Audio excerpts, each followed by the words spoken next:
ಈಗ ನಮ್ಮ ಯಜಮಾನ್ರಿಗೆ ಹುಷಾರಿಲ್ಲ, ನಮ್ಗೆ ಯಾರು ನೋಡ್ಕೊಳ್ಳೋರಿಲ್ಲ, ನಾವು ಹೆಂಗೆ ಸಾಕಬೇಕು, ಹೆಂಗೆ ಮಾಡಬೇಕು? ನಾವು ಬೀದಿಲಿ ವ್ಯಾಪಾರ ಮಾಡಿದ್ರೆ ನಮ್ಮ ಯಜಮಾನ್ರಿಗೆ ತಿಂಗಳಿಗೆ 10,000 ರೂಪಾಯಿ ಮೆಡಿಸಿನ್ ಕೊಡಿಸ್ಬೇಕು, ನಮ್ಗೆ ಯಾರು ಕೊಡ್ತಾರೆ? ಅದ್ರಲ್ಲಿ ದುಡ್ದು ನಾವು ಮಾಡ್ಕೊತೀವಿ ತಾನೇ, ಬಿಟ್ಬಿಡ್ಲಿ ನಮ್ಮನ್ನ. ನಾವು ದುಡ್ಕೊಂಡು ತಿಂತೀವಿ, ನಾವೇ ನಿಮ್ಮನ್ನ ಭಿಕ್ಷೆ ಬೇಡ್ತಾ ಇಲ್ಲ. ದುಡ್ಕೊಂಡು ತಿನ್ನೋಕೆ ನಮ್ಗೊಂದು ಜಾಗ ಕೊಡಿ ಅಷ್ಟೇ. ಹಾಂ, ನೀವು ಎಲ್ಲಾದರೂ ಇರಿ, ನೀವು ಹೆಂಗಾದರೂ ಇರಿ, ನಮಗೆ ಅದು ಬೇಡ. ನಮಗೆ ದುಡ್ಕೊಂಡು ತಿನ್ನೋಕೆ ನಮಗೊಂದು ದಾರಿ ಬೇಕಷ್ಟೇ. ಹಾಂ, ನಾವೇನಾದರೂ ನಮ್ಗೆ ಐಷಾರಾಮಿ ಜೀವನ ಬೇಕು ಅಂತ ಕೇಳ್ತೀವ? ಇಲ್ಲ ತಾನೇ. ಫುಟ್ಪಾತಲ್ಲಿ ನಾವು ವ್ಯಾಪಾರ ಮಾಡ್ತೀವಿ, ಬಿಟ್ಬಿಡಿ ನಮ್ಮನ್ನ. ಏನಕ್ಕೆ ಇಷ್ಟು ಕಷ್ಟ ಕೊಡ್ತೀರಾ? ನೀವು AC ರೂಮಲ್ಲಿ ಇರ್ತೀರಾ, ನೀವು ಆರಾಮಾಗಿರ್ರಿ.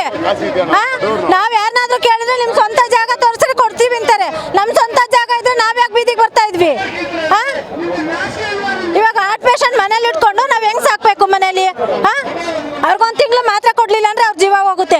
ಅವ್ರ ಜೀವ ಹೋದ್ರೆ ಇವ್ರು ತಂದು ಕೊಡ್ತಾರಾ? ಹಾಂ, ತಂದು ಕೊಡ್ತಾರಾ ಇವರು? ಪಾದಚಾರಿ ಜೀವನ ಏನು ಹೋಗ್ತಾ ಇಲ್ಲ ಮೇಡಮ್. ಅವ್ರ ಪಾಡಿಗೆ ಅವ್ರು ಹೋಗ್ತಾರೆ, ನಮ್ಮ ಪಾಡಿಗೆ ನಾವು ವ್ಯಾಪಾರ ಮಾಡ್ತೀವಿ. ಯಾರು ಆ ಥರ ಮಾಡಿಲ್ಲ, ಪಾದಚಾರಿಗಳು ಯಾರು ನಮ್ಮನ್ನ ಆ ಥರ ಹೇಳಿಲ್ಲ. ಹೋಗ್ಲಿ, ಕಂಬಿ ಹಾಕೋರು ಕಂಬಿ ಒಳಗೆ ಕುತ್ಕೊಂಡು ವ್ಯಾಪಾರ ಮಾಡ್ತಿದೀವಲ್ವಾ, ಬಿಟ್ಬಿಡ್ಲಿ ವ್ಯಾಪಾರ ಮಾಡಕ್ಕೆ. ನೀವೆಲ್ಲೋ ತಂಡ ಕೊಟ್ರೆ ನಮ್ಗೆ ಬಿಡ್ತೀರಾ? ನೀವು ಅಲ್ಲಿಂದ ಬಂದು ಇಲ್ಲಿರ್ರಿ ಅಂದ್ರೆ ನೀವು ಇರ್ತೀರಾ? ಹೇಳಿ ಮೇಡಮ್. ನಮ್ಗೆ ಏನು ಬೇಡ ಮೇಡಮ್, ಅನುಕೂಲ ವ್ಯಾಪಾರ ಮಾಡಕ್ಕೆ ಒಂದು ಜಾಗ ಕೊಡಿ ಸಾಕು. ನಾವಿನ್ನೇನು ಕೇಳ್ತಾ ಇಲ್ಲ ನಿಮ್ಮನ್ನ. ನಮ್ಗೆ 2,000 ಬೇಡ, ಏನು ಬೇಡ.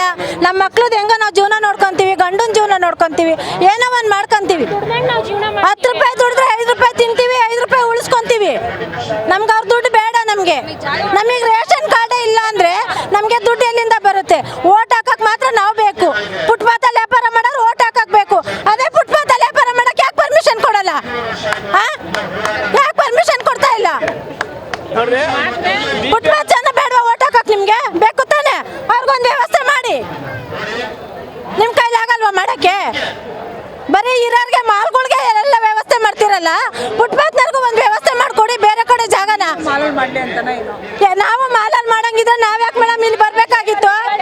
ಹೇಳಿ ನೀವು. ಇವಾಗ ನಮ್ ಗಂಡಂಗೆ ಹುಷಾರಿಲ್ಲ, ಬಿಟ್ಟು ಬಂದಿದೀವಿ, ನೋಡ್ಕೊಳ್ಳೋರಿಲ್ಲ. ಯಾರು ನೋಡ್ಕೊಂತಾರೆ? ಯಾರು ನೋಡ್ಕೊಂತಾರೆ ಮೇಡಮ್? ನಮ್ಗೇನು ಬೇಡ, ಸಾಕು. ಒಂದೊತ್ತು ತಿಂದು ಬೇಕಾರೆ ಒಂದೊತ್ತು ತಿಂದು ಒಂದೊತ್ತು ಉಪವಾಸ ಮನಿಕೊಂತೀವಿ. ನಮ್ಗೆ ವ್ಯಾಪಾರ ಮಾಡಕ್ ಜಾಗ ಬೇಕಷ್ಟೇ. ಈ ಸರ್ಕಾರದವರು ಮುಖ್ಯ ಉದ್ದೇಶ ಇರೋದೇ ಬೀದಿ ಬದಿ ವ್ಯಾಪಾರಿಗಳು ಉದ್ಧಾರ ಆಗಬೇಕು ಅನ್ನೋ ಮೈಂಡ್ ಸೆಟ್ ಇಲ್ಲ ಅವರಿಗೆ. ಅವ್ರು ಉದ್ಧಾರ ಆಗಬೇಕಾಗಿರೋದು ರಿಲಯನ್ಸು, ಲೂಲು ಮಾಲು, ಡಿ ಮಾರ್ಟು ಅಂಥವ್ರು ಉದ್ಧಾರ ಆಗಬೇಕು. ನಮ್ಮ ಜೀವನ ಏನಾದ್ರೆ ಏನಂತೆ, ಯಾರಿಗೆ ಏನಾಗಬೇಕಾಗೈತೆ? ಯಾರಿಗೂ ಈ ಸರ್ಕಾರದವರಿಗೆ ಅವ್ರಿಗೆ ಬೇಕಾದಷ್ಟು ಕೋಟಿ ಇಟ್ಕೊಂಡಿದ್ದಾರೆ. ರೈತರು ಬೇಕು ಓಟ್ ಹಾಕಕ್ಕೆ, ನಾವು ಬೀದಿ ಬದಿಗಳು ಓಟ್ ಹಾಕಕ್ಕೆ ಬೇಕಷ್ಟೇ. ಅಷ್ಟಕ್ಕೆ ಮಾತ್ರ ನಾವು ನಮ್ದು ತಪ್ಪು ಅಂದರೆ ಓಟ್ ಹಾಕಿ ಗೆಲ್ಸಿರೋದು ನಮ್ಮದೇ ಫಸ್ಟ್ ತಪ್ಪು. ಅದು ನಾವು ಒಪ್ಕೊಂತೀವಿ. ಇಂಥ ಸರ್ಕಾರ ಬಂದು ನಮ್ಮನ್ನು ಬೀದಿಗೆ ತಳ್ಳುತ್ತೆ ಅನ್ನೋದು ನಮಗೆ ಗೊತ್ತಿರಲಿಲ್ಲ. ಇವಾಗ ಬುದ್ಧಿ ಬಂದೈತೆ, ನೆಕ್ಸ್ಟ್ ಯಾರಿಗೆ ಓಟ್ ಹಾಕಬೇಕು, ಏನು ಮಾಡಬೇಕು ಅದನ್ನ ಮಾಡ್ತೀವಿ. ಇವ್ರು ಮಾಡೋ ಹಲ್ಕಾ ಕೆಲಸಗಳಿಗೆಲ್ಲ ಮಾಲ್ಗಳು, ರಿಲಯನ್ಸು, ಮಾರ್ಟು, ಲೂಲು ಮಾಲು, ಡಿ ಮಾರ್ಟು ಬರೀ ಅವ್ರನ್ನ ಉದ್ಧಾರ ಮಾಡಿದ್ರೆ ನಾವು ಉದ್ಧಾರ ಆಗೋದು ಯಾವಾಗ? ಪೇಷಂಟ್ಗಳಿದ್ದಾರೆ, ನಮ್ಮ ಯಜಮಾನ್ರು ಆಗಲ್ಲ, ನಾವು ಓಡಾಡಬೇಕು, ದುಡಿಬೇಕು, ಮಕ್ಕಳಿದ್ದಾವೆ, ಎಳೆ ಮಕ್ಕಳಿದ್ದಾವೆ, ಅವ್ರನ್ನೆಲ್ಲ ಯಾರು ಸಾಕ್ತಾರೆ? ಲೂಲು ಮಾಲ್ ಅಂತದ್ದು ಇಲ್ಲ, ರಿಲಯನ್ಸ್ ಅಂತದ್ದು ಮಾಡೋದ ಕೆಪಾಸಿಟಿ ಇದ್ರೆ ನಾವ್ಯಾಕೆ ಬೀದಿಗೆ ಬರ್ತಿದ್ವಿ? ಬೀದಿ ಬರೋ ಅವಶ್ಯಕತೆ ನಮಗೆ ಇರಲಿಲ್ಲ, ನಮಗೇನು ಇಲ್ಲ, ಅದಕ್ಕೆ ಬಂದಿದ್ದೀವಿ ಬೀದಿಗೆ. ನಮ್ಗೆ ನಮ್ಮ ವೀಕ್ನೆಸ್ ಅವರಿಗೆ ಬಂಡವಾಳ ಆಗಿದೆ ಇವಾಗ ಅಷ್ಟೇ ಮೇಡಮ್. ಇನ್ನೂ ಚೆನ್ನಾಗಿ ಉದ್ಧಾರ ಮಾಡ್ರಿ ಅಂತ ಹೇಳ್ತೀವಿ.